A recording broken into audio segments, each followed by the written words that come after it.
Assalamualaikum warahmatullahi wabarakatuh. Perkenalkan, saya Alia Miranti dari D4 Sistem Informasi Geografis. Di sini saya akan mendemonstrasikan praktikum pemrograman geospasial perangkat bergerak acara yang ketiga, yaitu Constraint Layout. Constraint Layout sendiri merupakan suatu jenis layout yang digunakan untuk membuat tampilan user interface pada Android. Elemen pada constraint layout dapat diatur posisinya menggunakan constraint atau disebut dengan batasan yang menghubungkan elemen yang satu dengan elemen lainnya. Constraint layout sendiri memiliki dua komponen utama, yaitu relative positioning dan absolute positioning. Relative positioning ini digunakan untuk menghubungkan elemen satu dengan elemen yang lainnya. Sementara absolute positioning ini digunakan untuk mengatur jarak tetap menggunakan ukuran seperti padding atau margin. Kemudian di sini saya akan membuat suatu aplikasi kalkulator sederhana, menempatkan dua layout. Di sini saya menambahkan untuk layout toolbarnya, ini digunakan untuk ini kalkulator app-nya ini. Di sini untuk menambahkan layout toolbar dengan memilih folder layout, kemudian klik kanan, new layout resource file. Nah, kemudian dapat mengatur namanya. Di sini untuk layout toolbarnya, saya menggunakan constraint layout dan linear layout kombinasi. Di sini untuk yang constraint layoutnya, ini untuk layout width, ini match parent, ini berarti menyesuaikan parentnya, menyesuaikan induknya. Kemudian untuk height-nya, ketinggiannya, ini menyesuaikan kontennya. Kemudian ini ada untuk linear layoutnya, ini layout width dan layout height-nya, web content, menyesuaikan kontennya. Kemudian menggunakan background-nya, drawable, background rounded. Di sini saya menambahkan drawable, yaitu background rounded, ini agar tampilan dari background-nya itu ada radiusnya. Ini untuk yang saya tambahkan background rounded-nya. Seperti ini untuk radius sudutnya. Kemudian untuk latar belakangnya ini juga dapat diubah.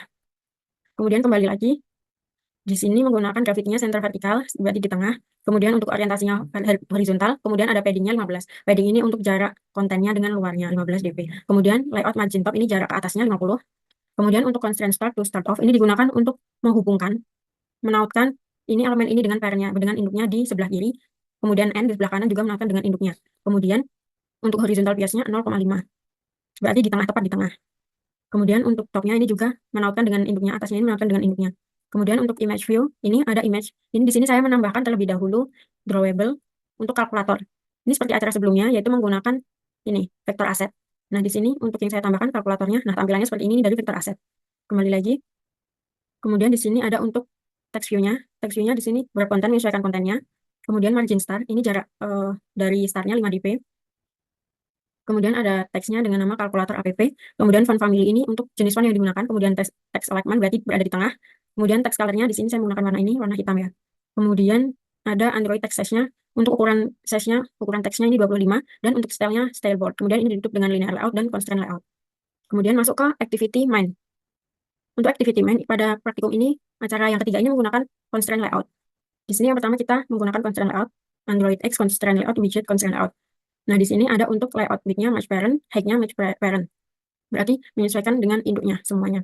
Kemudian ini untuk layout-nya margin top, ini jarak antara ini dengan ini. Jaraknya saya kasih 60 dp agar agak ke bawahan dan menyesuaikan dengan tampilan desainnya agar bagus. Kemudian untuk padding-nya, jarak tepinya, ini dengan yang ini, menggunakan jarak 16 dp. Bisa saya ubah. Nah, ini akan tidak ada jaraknya. Kalau 16, nah ada jaraknya. Kemudian yang pertama ada penautan toolbar. Ini kita menautkan toolbar yang telah dibuat tadi, layout toolbar yang telah dibuat tadi, menggunakan fungsi include. Kemudian kita membuat ID dulu, ID-nya adalah toolbar. Kemudian untuk layoutnya kita mengambil dari toolbar yang telah dibuat, yaitu dengan add layout toolbar sesuai namanya.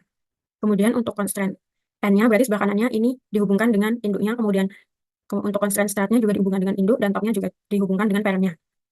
Kemudian di bawahnya ada input pertama. Ini menggunakan edit text. Ini kita membuat ID dulu, input 1.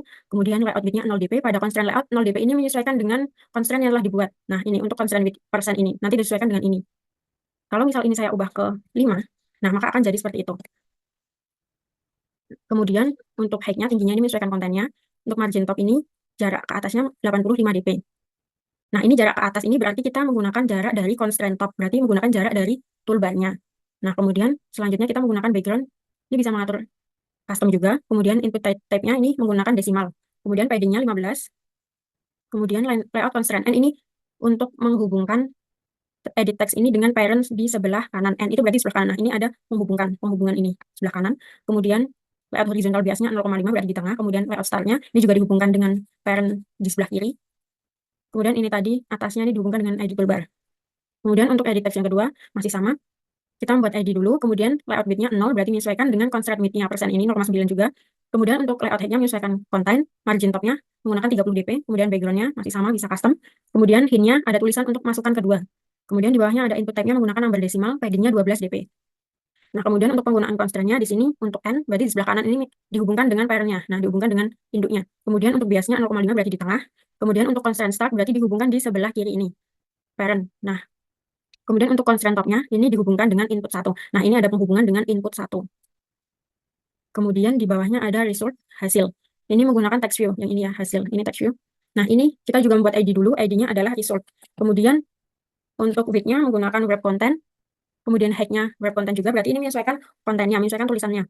Kemudian untuk margin top-nya 50 dp, jarak atasnya 50 dp, di mana jarak atas ini menggunakan jarak antara dengan input kedua, menggunakan jarak dengan input kedua karena ini menggunakan constraint top-nya input kedua. Kemudian ini ada teksnya hasil, kemudian ada font family-nya, hurufnya, jenisnya sans serif condensed, kemudian color-nya menggunakan color black, kemudian text size-nya 40, text style-nya bold. Untuk constraint layout masih sama, n, berarti di sebelah kanannya ini ditautkan atau dihubungkan dengan parent-nya, dengan induknya. Kemudian biasnya 0,05, berarti di sebelah kiri, bukan di tengah. Nah, kemudian untuk constraint start-nya ini juga dihubungkan dengan induknya. Lanjut ke view, ini view line ini untuk memberikan garis saja, Layout width ini berarti panjangnya menyesuaikan dengan constraint width-nya, 0,9%. Kemudian untuk height-nya 1 dp, tingginya ini cuma 1 dp aja, karena ini cuma garis. Kemudian margin top-nya 4 dp, di mana ini margin top ini jarak dari ID result, jarak dari hasil. Lalu background-nya menggunakan hitam, menggunakan warna hitam. Kemudian N-nya ini masih dihubungkan dengan pair-nya. Kemudian biasnya berarti di sebelah kiri juga 0,471. Kemudian untuk 0,471 ini menuju ke tengah ya, hampir tengah. Kemudian untuk start-nya ini masih dihubungkan dengan parent-nya. Nah, ini masih dihubungkan dengan parent-nya. Kemudian di bawahnya ini ada untuk button. Untuk button yang pertama yaitu button kali perkalian. Ini kita membuat ID dulu, ID-nya kali. Kemudian layout width-nya 0, ini berarti menyesuaikan width persennya 0,2. Berarti ini lebarnya itu 0,2. Nah, kemudian untuk height-nya ini menyesuaikan kontennya, margin-nya 4, margin top-nya 4.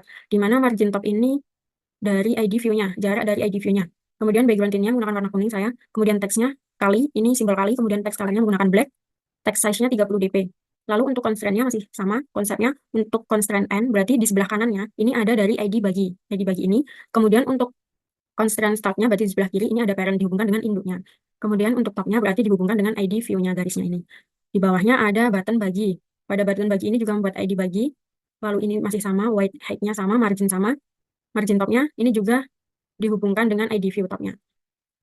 Lalu untuk teksnya ini menggunakan simbol pembagian.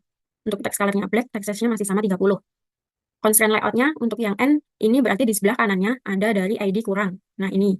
Kemudian untuk constraint start berarti di sebelah kirinya ada ID kali. Berarti ada kali ini untuk di sebelah kirinya. Ini ditautkan ya, ada garis-garisnya. Kemudian di bawahnya, di sebelah kanannya ini ada button kurang, masih sama. Kita membuat ID juga. Kemudian weight, height, margin, margin top, ini juga masih sama. Kemudian untuk teksnya ini menggunakan simbol pengurangan. Untuk constraint-nya berarti N-nya, berarti di sebelah kanannya ini ada ID tambah. Nah, ini kan ada ID untuk tambah. Kemudian untuk constant start-nya berarti ini ada ID bagi. Kemudian top-nya juga masih sama yaitu view. Yang terakhir yaitu button tambah. Button tambah ini untuk penambahan ya, ini membuat ID dulu, ID-nya ID tambah. Kemudian layout width-nya 0 dp, height-nya wrap content, masih sama ini. Untuk teksnya ini menggunakan simbol penjumlahan. Lalu untuk constraint-nya, untuk constraint N, berarti kan N itu di sebelah kanannya. Nah, di sebelah kanannya ini ditautkan dengan parent-nya, ditautkan dengan induknya. Kemudian untuk start-nya ditautkan dengan ID kurang. Kemudian untuk constraint top-nya ditautkan dengan view, ini untuk garisnya. Kemudian ini 0,2 ini untuk ukurannya. Nah, itu untuk activity main XML. Di sini untuk tampilan main activity Java-nya untuk menjalankan kalkulatornya. Di sini ada paycheck yang saya gunakan acara 3 penugasan. Di sini untuk mengimport semua komponennya. Kemudian ada public class main activity ini untuk menginisiasi edit text, text view, dan buttonnya.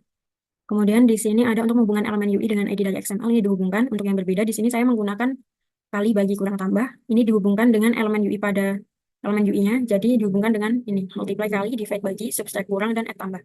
Kemudian untuk menetapkan aksi untuk tombol-tombolnya multiply, divide, subtract, dan add. Lalu ini untuk mendapatkan inputnya, ini mendapatkan dari input 1 dan input 2. Lalu untuk menentukan simbolnya, ini menggunakan operation switch, menggunakan case. Ada case add, berarti tambah, subtract kurang, multiply. Ini multiply menggunakan bintang, perkalian bintang, kemudian divide menggunakan per. Lalu untuk memformat hasilnya, ini jika tidak ada koma, tidak ada angka di belakang koma, maka bukan desimal. Ini juga sama untuk hasilnya jika hasil pembagiannya, sisa hasil pembagiannya 0, berarti itu bukan desimal. Kemudian untuk formatnya ini ada value 1 yang diinputkan, kemudian ada operatornya, kemudian ada value 2-nya, ada sama dengan, kemudian untuk format outputnya hasilnya. Kemudian kita juga mengacu pada build-nya, ini menggunakan Compal SDK34 dan implementasinya 161. Kemudian saya akan menjalankan. Berikut adalah tampilan aplikasinya. Di sini untuk masukan pertama dan masukan kedua. Misal ini 5, kemudian 3. Ya. Untuk hasilnya ini nanti akan dituliskan di sini perkalian. Nah, 5 kali 3, 15. Dibagi, dikurang, kemudian ditambah. Nah, seperti ini untuk fungsinya. Sekian dari saya. Terima kasih. Wassalamualaikum warahmatullahi wabarakatuh.